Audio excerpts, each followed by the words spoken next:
Hey friends, my name is Michael and welcome back to the Growth Mindset Show. In this episode, we're going to talk about 5 things that you should know about real estate before the age of 50. If you stay tuned to the end of the video, I'll share with you why the age of 50 matters so much. Without further ado, let's go over topic number 1. First topic. So investing in real estate is a long-term play. It's not something where you can invest really quick and make tons of money normally. Now, sure, there are times where you can find a really good deal and a good bargain and make a lot of profit quickly. Normally that's through fix and flips, but you'll be taxed a lot. Another way to invest in real estate is for a long-term play. So realizing cash flow, there's a lot of tax benefits, passive income, tax is much less than active income. So the real way to long-term wealth is actually holding assets for a long time. And you can see this too with tax deductions. You kind of look at how the IRS writes their rules, their codes. It really does favor long-term investments, but the huge con is that it's going to take a while to truly live off of this wealth. But if you start young, it might go a long way. Tip number 2, you can invest as much time or as little time as possible and still be involved with real estate. Now, what do I mean by this? Well, there's different ways to invest. So if you're a hands-on person, perhaps you can help out with a rehab. So you're in there, you're changing out maybe the ceiling fans, you're painting, you're getting your hands dirty.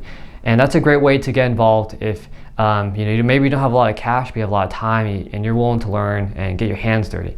But there's a totally different spectrum on investing in real estate. It's going to be as passive as possible. Perhaps you're just an investor and you give money to people that actually do the rehabs and managing that process. Perhaps you're investing in a real estate investment trust, which is a very far away example of investing in real estate. I particularly don't like it because it's almost like a stock. It's so far removed that you don't know where the property is, or it's very hard to get to it. So I stay away from that. But there are other ways to get involved in real estate.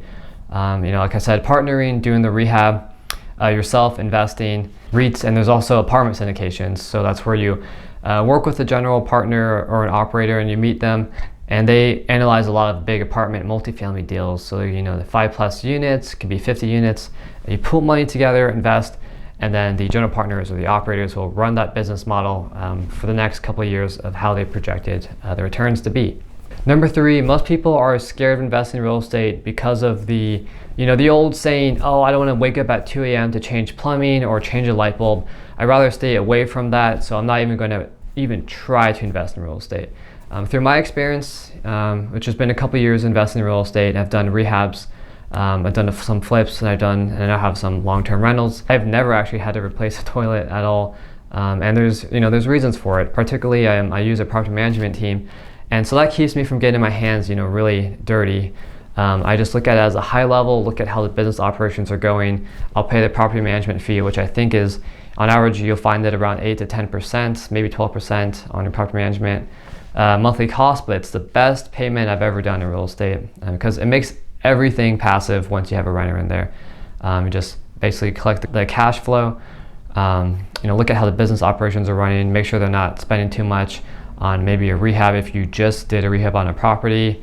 If they're replacing a light bulb, look at the cost of the light bulb. But besides that, it's pretty hands-off. So if you can just think about finding a way to have property management in place, I think you'll be in good hands. So tip number 4, I think it's good to have reserves in place.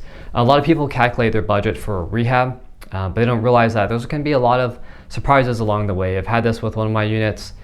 Basically, plumbing was messed up and I didn't account for it. So thankfully I had reserves and extra cash to actually pay for those errors, those unknowns that occurred. But when you do a rehab, just have a little bit more budget inside so it doesn't stop the entire rehab if you run out of money or have to go into debt or more debt. That can ruin your projections. So calculate it, be conservative, throw in an extra 20% budget, run it through your Excel file and see, is the cash flow still going to be positive at the end of the day if you go all the way out and use all your reserves. So keep that in mind. Number 5, my preferred investment, and let me just give you a baseline of what I've experienced so far. I've done flips, I've worked with other investors on single-family homes. I now have long-term rentals. Those long-term rentals, I had them fully rehabbed and gutted. Everything from plumbing, electrical wire, installation, windows, redone kitchen, redone bathrooms, tear down walls, you name it.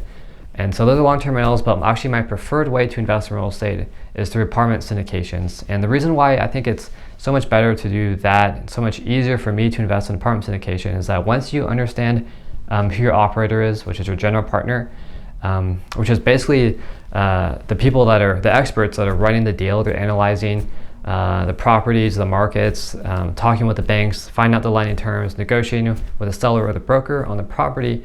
Everything becomes so much more passive on that passive investor side.